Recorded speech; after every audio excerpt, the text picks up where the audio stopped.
Hello, Diagwitch. Welcome back to the podcast, episode number 85 this week. So, fáilte week on Bud Creala, Agrán iver 8 on Céadaoin seo. I know I've been saying it a lot, probably, the first few weeks of this year. Thosaitheoirí Gaeilge seo, le rá agam gomininic le cúpla seachtain anuas in moille. But I have to say, I'm really enjoying recording Gaeilge Weekly this year. Tá mé ag buint sór taitneamh as Gaeilge Weekly a hafadú I moille. One of my favourite times of the week, Monday or Tuesday morning, mods and loon, mods and warch. Go out for a coffee, go for a little walk, say amach chun coffee all, agus dul siúlóid jug, to come back and get ready, plan out the show, an teacht the rash, fall away, agus gach the plan all amach. Not that there's much planning really goes into any of these episodes, Neil more on plan all ag buint leis na hagránnaí seo, and then sit down and chat away for half an hour, see she's agus kaint fui peyrod fa la or. Today, something a little bit different, something that I haven't done before on the show. So when you rud again beagán íon difriúil agus rud again nachhfuil déint agam on show river, I'm going to be doing a little bit of a quiz by me déanú quiz beag. It worked okay on the other two versions of the podcast this week. So d'oibre sé go maith an Gnáthleagan eile, or I think so. Anyway, ceapan féin aréanus gur d'oibre sé go maith. So hopefully it'll work well on this one as well. Le cúnaide I broi sé go maith an gceann seo freisin. What I'm going to be doing is doing a little quiz about generations. So by making a quiz beag faoi Glúnta. So what do I mean when I say generations? Cadtá I gceist le generations like Glúnta. Well, I'm speaking about the different generations in which you can be born. So to make lots faoi na Glúnta difriúla in their fréid leat rugu. So, tá siad agam an seo, Generation Alpha, 2013 to now, present day, I guess. So, Gavid sa trídeag, go dtí an lá tá nniuthán, Generation Alpha. Zoomers, ach, níor thuil mé Zoomers, really. I've never heard Zoomers before. So, Gen Z, which would be my one. So, Gen Z, sin an ceann in a rugu mé féin.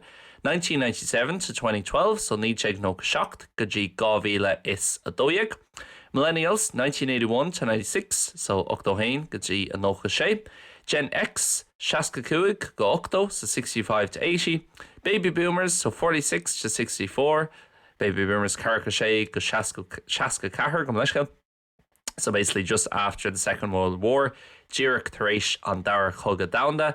The Silent Generation, 1928 to 45, so níteag feabhas go Carcha cuaig, so all the other generations, well, Alpha, we probably won't have any listeners. Chance that my éisteacht agin no Generation Alpha. Beidir, there's people born in that generation who are 12 now. Tá daoine atá hart gábhlín déag díos anis ruga I Generation Alpha, but Gen Z, Millennials, Gen X, Baby Boomers will definitely have. Not sure we'll have anyone from the Silent Generation, but if we do, please give me an email.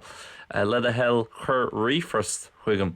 It's your níteag feabhas agus níteag cuaig, 1928 and 1945, the greatest, the lost generation before that, but there's not too many alive from those generations anymore. You'd have to be 100 plus. In fact, I don't think there's anyone from the last generation. Ní cheapam goil aon den a fáca ón last generation on glún cailsta beidir as Gaeilge. So, what I'm going to be doing is taking a little quiz to see what generation am I, or what generation am I most like. And of course, I am Gen Z, rugu sa bhliain 2000. I was born in the year 2000. So that is the actual answer. But what does the quiz think? Now, of course, I know my answer because I'm going to be giving the same answers as I did in the other two versions of the podcast. So thosaitheoirí go féin cén freagar a dheoigh mé, mar tá sé seo déint agam faoi go. I've done this twice na leanúcha eile on the other versions. But I did make a prediction at the start of the first version before doing the quiz. So rinne mé tóir ag tús an Chéadleagan, ag tús an chéad fud Creala. Mar ní raibh an quiz seo déint agam, I hadn't done this quiz, and I said I think it'll predict I'm a millennial. Okay, so ceapam, or ceap mé ar éanos, go méich sé agus go méich an freagar dearnach a bheith agam ná millennial. Because even though I am Gen Z, and I'm Gen Z, I suppose, in terms of some of the traits I have and some of the ways I do things, modular characteristici agus trítheoirithe, tá mé cosú le Gen Z, ach freisin, tá mé beagnín sean, I'm sure, I'm a bit old school or old fashioned with other stuff as well. As I often speak about on the podcast, mar bhím ag leabhart trí ar an bud craile go minic, I try to do everything on pen and paper instead of always using screens and áit I gcónaí a bheith buint úsáid as na scálan. And I like doing things, sa fearhail in real life and going for a walk without any music or headphones just for half an hour. I don't know, doing things without technology, doing a really gone on technoliacht sometimes. But that being said, I use ChatGPT for loads of stuff. When the moosáid just ChatGPT, Lyle on really, I'm on social media, not too much of it, but I'm on Instagram anyway. Tá mé ar Instagram agus beagnaín ar na meán síalta. As well as that, of course, my job is 100% online. Comala sin, tá mo fust céad fan gcéad ar lína. So I think I'll be millennials, kind of in between the old and the new school or generation. But let's get going. So tá long Ceisteanna difriúla. There's a lot of different questions, and for each one I can pick any number in between 1 and 5. And the link will be down low. So by a nasc hís sa description. Agus, like gach tá mé an aon iver a fiocú amach idir a haon agus a cuaig. I pick 1 if I don't agree with the statement. So piocum iver a haon, muna bhfuil mé ar chuin sin leis an ráiteas, and I pick number 5 if it 100% represents what I believe. Most really would say céad fan gcéad cad a creidem féin, piocum iver a cuaig. And then I can go 2, 3, 4 if I'm in between. So inaccurate to accurate is the scale. Okay, on chéad ceann. I often eat foods that I know are not healthy for me. Don ceann sin tá mé chun iver a dó a chuirsí. So for that one, I'm going to put number 2. I think I eat fairly healthy. I mean, I do eat stuff that's not healthy for me. Biscuits, probably, more than anything. Brisky, níos mó ná aon rud eile, but I don't go crazy on them. I'm fairly conscious about what I eat, but then I'm not super healthy either. Ní mé an a slán egg on am céin. I don't eat many vegetables. Ní bhí mé githe more on glossary. It's a lot of kind of, I suppose, eggs, yogurt, potatoes, meat, ruddy, cosúla sin. So ifga, yogurt, fatty, fiol, agus mar sin de. So relatively healthy, but not crazy healthy. So wherever though. Being actively involved in my community is important to me.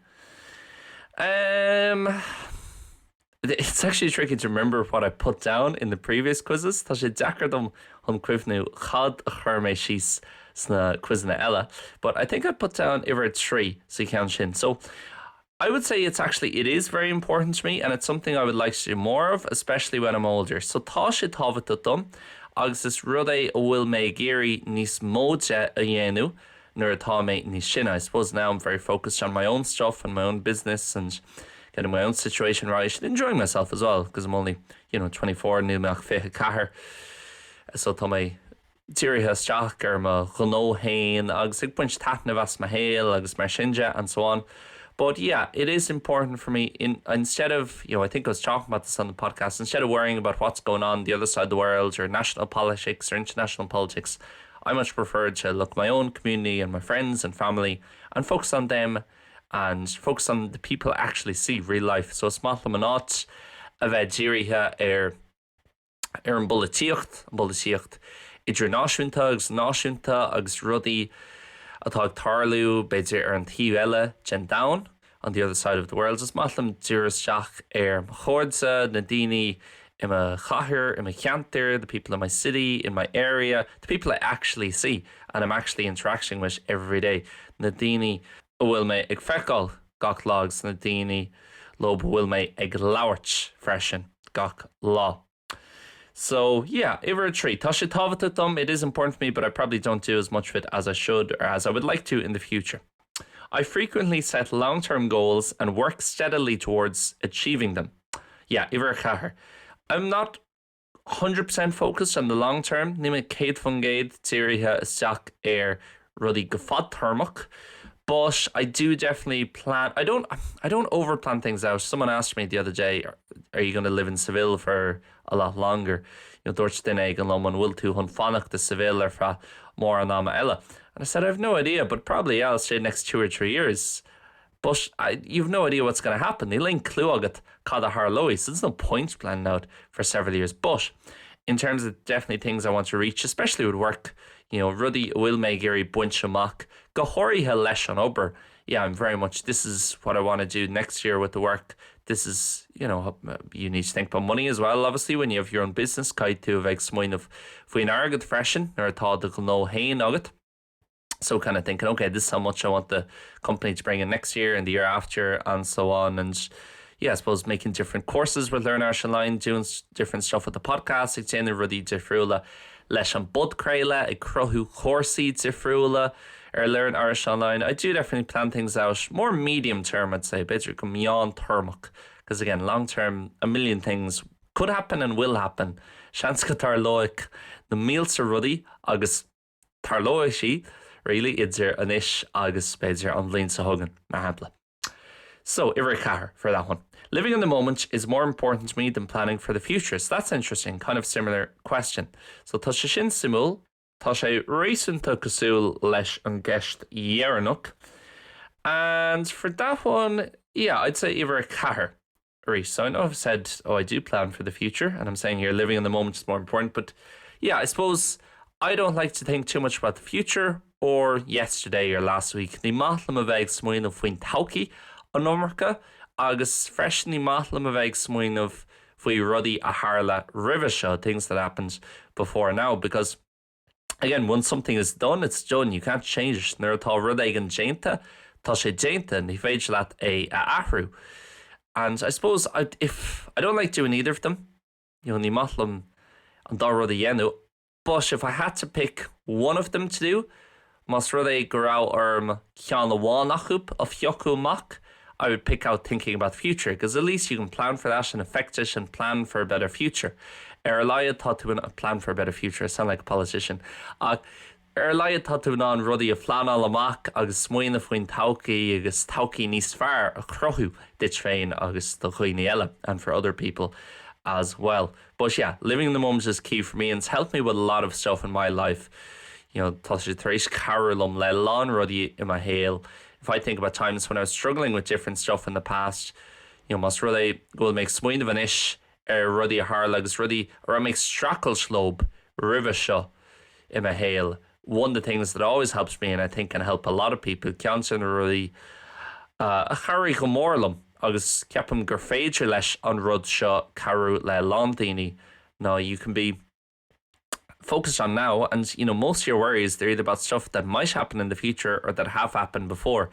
An chuid is mó, no few really gach, so it's bort no imni atá agat, tá siad bunaithe ceann amháin den dá rud sin. They're based on one of those two things. Something that happened before now, rud éigean a tharla roimhe seo, or something that might happen in the future, rud éigean agus, tá seans go dar loach sé sa todhchaí. So if you're completely focused on today and what's going on right now, má tá tú céad fan géad smaoin of faoi cad atá ar siúil díreach inis agus inniu, it's tough to be worried about as many things. Tá sé dachar chun a bheith bortha faoin méid sin rudí. So number 4 for that, iver cahar. I do like planning for the future, but it is more important to me to be right here, right now, as Fatboy Slim, not Fatboy Slim, Fatboy Slim said, mar dúirt Fatboy Slim chun a bheith. And so, díreach inis in the moment, mar dearfa, as you'd say. Being unique and different from others is something I take pride in. Number 4 as well. I remember there was a big list of 4s here at one point when I did the quiz previously. He says lista and we cúpla ceann as a céile. There were a few ones in a row with 4s. So number 4, iver cahar. Being unique and different from others is something I take pride in. Yeah, I would say unique. I don't like being different for the sake of being different. Ní maithlim a bheith difriúil ar watha a bheith difriúil. But it is important for me to be completely myself, and I suppose everyone is unique. Tá person tucht ar le a gach duine. Everyone's got a unique personality. So I suppose by being myself, by definition, I kind of am being unique. Nuair tá mé ag déanamh iireachta bheith mar mé féin, tá mé ag déanamh iireachta bheith difriúil agus gan a bheith cosúil le aine eile, not to be similar to anyone else. So yeah, it's definitely important for me to be 100% myself, and I take pride in that and doing things as I want to do them, not listening to other people are saying, oh, you have to do this, you have to do that, or you should do that. Ag éisteacht le daoine eile ag rá leat caithfí tú é sin a dhéanamh, caithfí tú é dhéanamh sa bhealach seo. No, kind of just doing my own thing, being myself and saying, if you like me, you like me. If you don't, whatever, no skin off my back. mas rud é go dat níam leat, aontoch, muna dat níam leat, sin cearclór freisin. It's all peace and love, tá gacrad tau. So, no major concern from my side, ní bhíonn mé bortha faoi sin and what other people think about me. I'm careful not to get emotional in front of others. This question comes up a few times, so tagan an cheist seo a níos cúpla or just phrased different ways. And I put down number 3 for each one, because I guess I'm not that emotional person. Ní duine an bhchucháineach mé.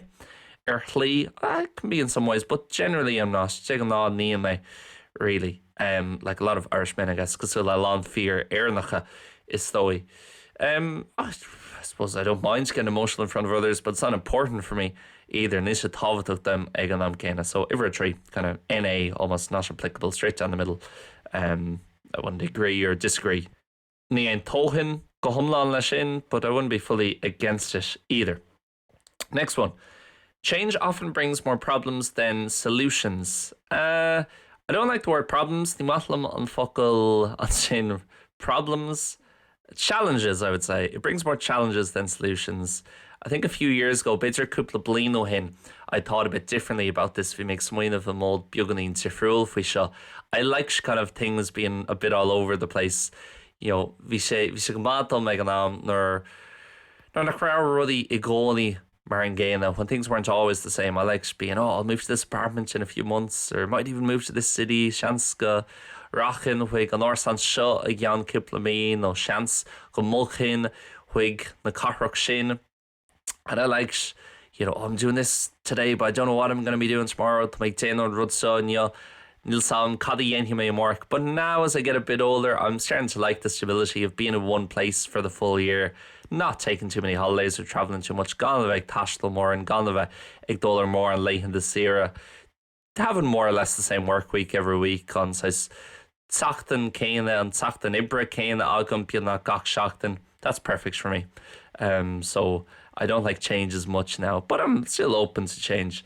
And sometimes it can bring, does it bring more problems than solutions? Challenges, I'd say. So over car over 3, I don't know. I can't remember what I put down last time. Ní féidir an cuimhnú chad a churméid síos on or Iranach.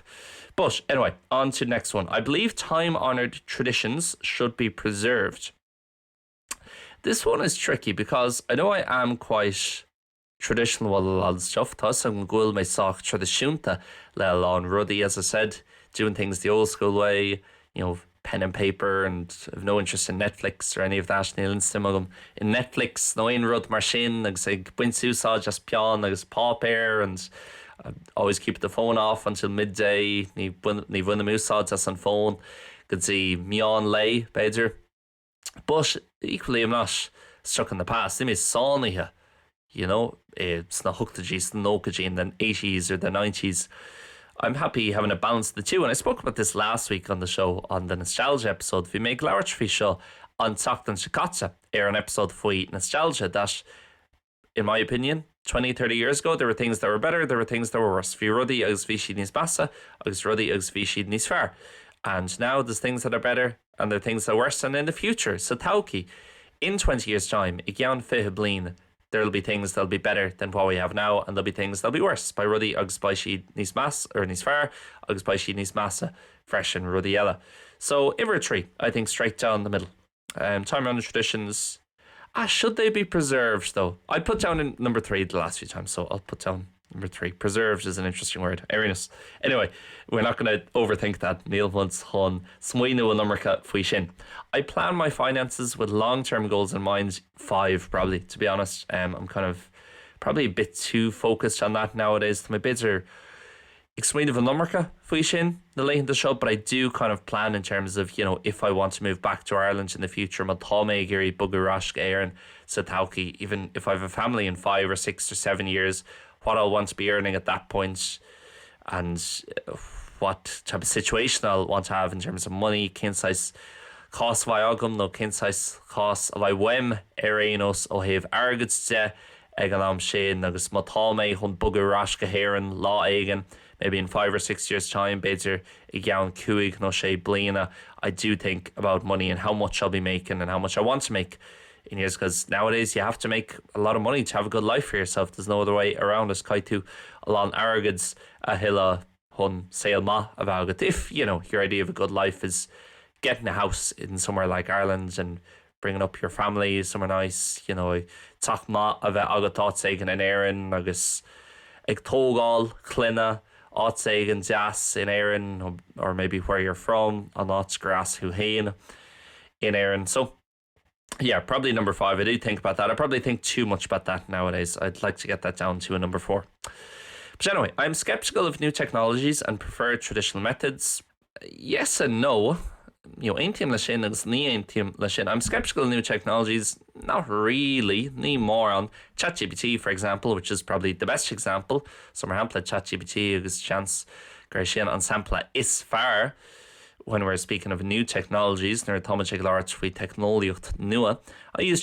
loads for loads of different stuff, and a lot of the copy you might see, for example, if you look at the description of this podcast on Spotify or wherever else, my to air on description, air on both show or Spotify, no Apple, that was written by ChatGPT. I just kind of put in some points or a worse version of that basically into ChatGPT. Lagan nís massa.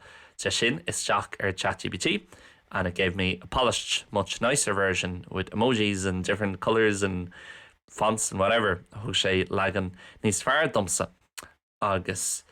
Yeah, so I definitely use new technologies. I love my music. I listen to Spotify all the time. I'm not anti-Spotify in any way. Níime in I commercial Spotify in ein bailach or churbe. So I'm not skeptical of new technologies, but I do like doing stuff in the old-fashioned way if I can. Smálam rudí, you know, leis an seanstíl, most rudí go fréidirlam. You know, I like listening to the radio. I like writing stuff on pen and paper. I like reading physically. I don't like Kindles. But I'm not against them. Níime in I rudí cosúil like Kindles mar hampla. I just prefer doing it the older way. Smálam rudí, you know, sa seanstíl. So maybe number 4, let's say. I think, because I'm skeptical of new technologies and prefer traditional methods. Yeah, it's fearlam na nósanna tradiisiúnta. It is important to me that other people like me. Number 2, iver though. It's not, in general, níl sé, generalta. It's always important for me to have a few friends that I can hang out with and that I can meet up with. And I suppose they're not going to do that unless they like you. So we go ní tá sé tábhachta dom chun cúpla cara a bheith agam, agus cúpla cara go fréidirlam, you know, am a chahu lo, and to kind of go out with them and have lunch with them and chat with them on Dulamach lob, agus lo na bheith agam lob, agus lauert lob, and to have a catch up of bheith agin. But in general, you know, so you need some people to like you for that, otherwise you spend all your day on your own. You know, muna bhfuil sé sin agat cotton to an law or fad in éinear. But in terms of other people outside of that, and generally, no, not at all. If other people don't like me, it's all good. No problem at all. Muna dhaoine gach gama is cumulum. And I don't even mean that in a, you know, fuck them way, agus arai lob, on they go, I don't care at all, it's cumulum or churbe. No, it's just more so, that's all good. People can have their own opinions, you know, thought tyramid tifru like gach like Learn Irish Online. Probably loads of people who look at Learn Irish Online and think, oh, that guy's a bit of a scam artist, or that guy doesn't speak proper Irish, ní laríonn a lad saying, you know, Gaeilge Mars Geart or whatever. That's fine. People can believe that. It doesn't make any difference to my life. Ní insa ein tifricht do ma héal hain, especially me out here in Spain. I'm having a good life. I'm happy with what I do. I'm happy with who I am. Tá Michelle Lonsás the lum hain agus calianum agus an Seol tagam, so it's all good. So it's not important for me at all. What difference does it make to my life? Ken's your fruit. I'm usually the first among my peers to try out new innovations. I didn't really understand this question. You heard me on Cheist Seol. So over a 3, I guess. I don't think so, but I don't see why that's important. Anyway, conforming to societal norms is not important to me. Yeah, Iver Caher. Yeah, Iver Caher. Again, kind of like the one earlier. I don't want to be completely out on my own. Ní mé géirí bheith go humlán im éonar and kind of completely different and weird go humlán different exaistach. If you are, that's completely fine. Má tá tú. Tá sé sin ceart glór, but you know, oftentimes you do, I suppose, make life trickier for yourself. Jin and to on sale buganí níos jacra ditch féin. So I wouldn't say 5, but yeah, 4 again makes no difference because that just comes down to what people think about you. Just tang sé sin go chala chiapan daoine eile fút. So I'd go number 4 for that one. I feel comfortable sharing my emotions openly with others. So again, that's just the same thing really as last time. I'm comfortable with it, but it's not something I like doing. Tá comportach leisteach. Ní dearchan gofuil mé lán sásta honna dhéanamh. So number 3, but I think same question as earlier. An cheist céine really mar bhí agin níos luatha, as we had earlier. What else do we have here? Last few questions. I often feel like I don't fit in with the people around me. No, ever though. Maybe sometimes in wider society, especially when you're, I'm Irish living in Spain, so I'm not living somewhere where I'm from, and so I'm not a native speaker of the language here. Ní caintear dúchas mé, it's in Tangan, so agus nías an Spáin mé, and all of that. So sometimes you can feel like you don't fit in if you live here.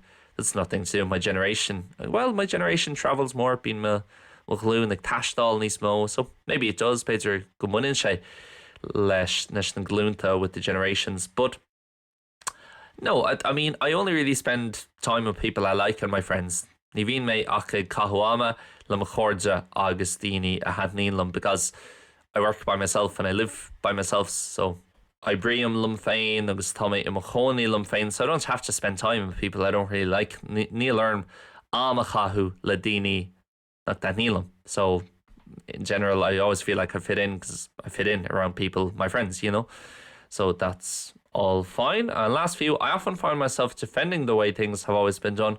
Arish Iritri, I think some things were done better in the past. Ceapam go rinú rudí áirithe níos fearr roimhe seo. But I also think a lot of things were done way worse. Ceapam go rinú or gnearnú go leisceil a lán rudí a bhfad níos massa roimhe seo. I like being part of a group. Though again, I don't want to be on my own, but I'm more than happy to do a lot of things on my own and spend time by myself. Tá mé lán sásta an am a chahu ime éonar agus rudí a dhéanamh lum féin. But being part of a group, yeah, it's not too important for me. Níos here ró hábhaach dom, because I find being part of a small group is nice with 3 or 4 people, chur no chathair, but in general, if it's a bigger group than that, I find there'll always be one person who kind of ruins it for me. Ig only by dinner agus scrissy sheed a dum. And for me, it's like, I'm not a very agreeable person, I would say. Need the nonsense agreeable, mate. If there's one person in a group of 10 that really gets on my nerves, I can't kind of just be, nice and pretend I like them. I can't put on a front ní féidir them. Cur geall go réitiam go maith leis an duine sin. I just can't do it. Ní féidir lum éanamh. So number 2, though, it's not too important. Níos ró hábhaach. In social situations, I tend to keep my emotions to myself. Same question again, 3. Career advancement and future success are always on my mind. Yeah, number 4, kind of like the money thing earlier. Beidir sú leis an rud leis an target níos luatha. Maybe a bit too much. Beidir an numarcha. But yeah, I don't like the word career. Ní maithlam an focail career, no garam as Gaeilge, because kind of implies suits and ties in my head and CVs and things that I have no interest in. So collie agus CVs agus dullas jacketí and ifig agus rudí nachhfuil ein sim agam onto. But yeah, in general, my business and growing it in the future and doing well, yeah, it's important for me. Tá sé tábhaach dom. Huntéanú go massa tauci agus an gnó also is tócha to grow my business. I'm spontaneous and often do things without planning them beforehand. Not too often, ever though. I generally like to plan out my week, not in fine detail, but have a rough idea on smuoin of éigean a bheith agam faoi smuoin of garabh beidir a bheith agam faoi cad dhéanamh mé an teachtain sin. I often volunteer for activities that involve helping others. No, but I would like to do that more. I'll put down 2, because sometimes I do with different stuff. The other day I took like the Gaelic football training here, for example, because there were a few other people who, the normal trainers who weren't able to do it, na gnád trainálíthe, agus ní raibh siad an seo, agus ní raibh siad ábalta a dhéanamh. So no problem stepping up and doing something like that. But a bit like the helping out in the community one earlier, beidir beagnaíonn cosúil leis an gceann a bhí agé níos luatha, le cabhrú sa phobal, I would like to do more of it in the future, but what níos móide sin a dhéanamh sa todhchaí and just be more helpful to people. But I am quite focused on my own thing. I suppose I'm helpful to people with my work, hopefully. Le mo chuid ibre, tá mé cabhrú le daoine, but in real life, you know, face to face, I'd like to do more stuff and in my community. But I'm níos mór rudaí dhéanamh in my phobal agus sa fearhill. I often act on a whim without fully considering the consequences. Never, to be honest. Number one ceap Ibrahim. I'm quite good in terms of foresight and seeing what things might happen if I do this. Tá mé go má soch má ceapam maidse le ó chala harlói má dhéanam é seo. Receiving public acknowledgement for my work is highly motivating. Highly motivating, I don't know, but it is nice. Iver tree. I like getting emails. That's the best part of my work, when I get an email from someone and they say the podcast helped them, or their whatever, the membership that they're enjoying that or whatever. That's really, really nice, and that's the best part of my work, when people get in contact over that stuff. But public acknowledgement, again, that's just what people think. Yeah, just buineann sé sin le cad ceapan daoine eile futsa, so it's not that important for me really. I'm happy with what I'm doing. I know how good or bad what I make is, and I don't really need a newspaper or a television broadcaster níl nuachtán nó níl chlár telefíse Céadaoin to tell me chun rálum how well I'm doing or how good it is something I'm making céadh má agus atá rud atá dhéanamh céadh má agus atá sé. I'm often concerned about being perceived as different or unusual. No. Number two, again, listen, it's never comfortable if you know someone else thinks you're really weird. Níl sé céad fan géad compradach má tá agat gohfuil duine éigean eile smaoine bhá. That person's strange, like tá duine sin aisteacht nó anid difriúil. So I won't say number one, but number two, in general, again, in terms of people, what they think about me, what difference does it make to my life? Cén tíorfrach dhéana sé do my hail hain. I know that's easier said than done, but after a while you get better at it. Threis tamil, Irene Tunis far ag an rud sin. So that is that, guys. And I've got the results. Well, when I scroll down, I'll have the results. So now scroll them, she's an seo, by na turhi agam. The other two times I got millennial, so I was right with my guess the other two times. Bhí an ceart agam le matór on da or Ireland. I think I've put in more or less the same answers there. So here we go. The results, millennial. Yes, again, did I get the same score? Exactly the same score on the millennial part of it. Anyway, in fact, I'm more millennial with my answers this time. Tommy, níos cosúil le millennial on or seo le mo chuid freagracha. And I'll leave the link for the quiz down below if you want to do it. Here's a little bit about the millennial generation. Competitive, social and idealistic with an unflappable sense of confidence. And these are their words, not mine. In your ability to tell right from wrong. You are most aligned with the millennial generation. Millennials describe anyone born between 1980 and 96. Like their baby boomer parents, millennials value teamwork and civic engagement while also championing Gen X-led causes like healthy work-life balance and diversity. As the first generation to grow up with the internet, millennials are unique in their collectivist, don't know what that word means, values, leading mass movements centered around minority or lesser heard voices like Black Lives Matter, Me Too, immigration reform, LGBTQ plus rights, and generational literature describes millennials as optimistic, open-minded, achievement-oriented, and sensitive, because I'm such a sensitive person. So yeah, bhí an tóir ceart agam faoi three times I was right with the prediction, but I think my answers were pretty much identical, all three podcasts. You can listen to the other two now if you want and see if they were. And you can do the quiz. Tá tú on quiz a dhéanamh if you want. Má tá tú i géirí. The link will be down below by a nasc hís, so description. And I'd highly recommend it. A good quiz. It's not like the kind of, you know, jokey BuzzFeed ones. Níl sé cosúil leis na cín, they're BuzzFeed and they're just kind of messing about. Níl sé dac ag maga simple na háite about this. It's actually a bit scientific. Tá, you know, beagnaín óilíocht ag buint leis. So I must say I enjoyed it, and I think that format worked fairly well. Ceapam gur d'oibrigh on format sin sochma arinos. So yeah, that's about it for this week, guys. Sinné don Seachtain seo. Next week, well, even before next week, on Seachtain Sehugan, if you actually riv on Seachtain Sehugan, big announcements coming at leanúint. So stay tuned this Friday, the 14th, Valentine's Day. Lá le Valentine. It's nothing to do with Valentine's Day, don't worry. You wouldn't say le lá le Valentine. It just happens to be that day. this Friday for a big announcement in terms of something that is coming on Learn Irish Online. And also, if you don't follow us on Instagram or YouTube, well, please do. Muna will to in our leanúint, or Instagram, no YouTube, let it help, be in our leanúint. But as well as that, you can wait until next week when the podcast comes out near Hagan. On Putcar Amach on Sochtan Shahugan at the start, there'll be an announcement about what exactly is happening. It's the biggest thing we've ever created at Learn Irish Online. I rud mó atá crothia agin riomh ag Learn Irish Online, and it is soon going to be available for all of you guys by Seol fall, like gach duine go hanlua fad. So that is it, guys. A big thank you for listening as always. Gurmíle mágah as a bheith éisteacht mar I gcónaí. I'll speak to you next week by Meg Lartsliv on Sochtan Shahugan. Goodbye, and most importantly, God bless, slán agus níos tábhairtí in éonrad. Banach.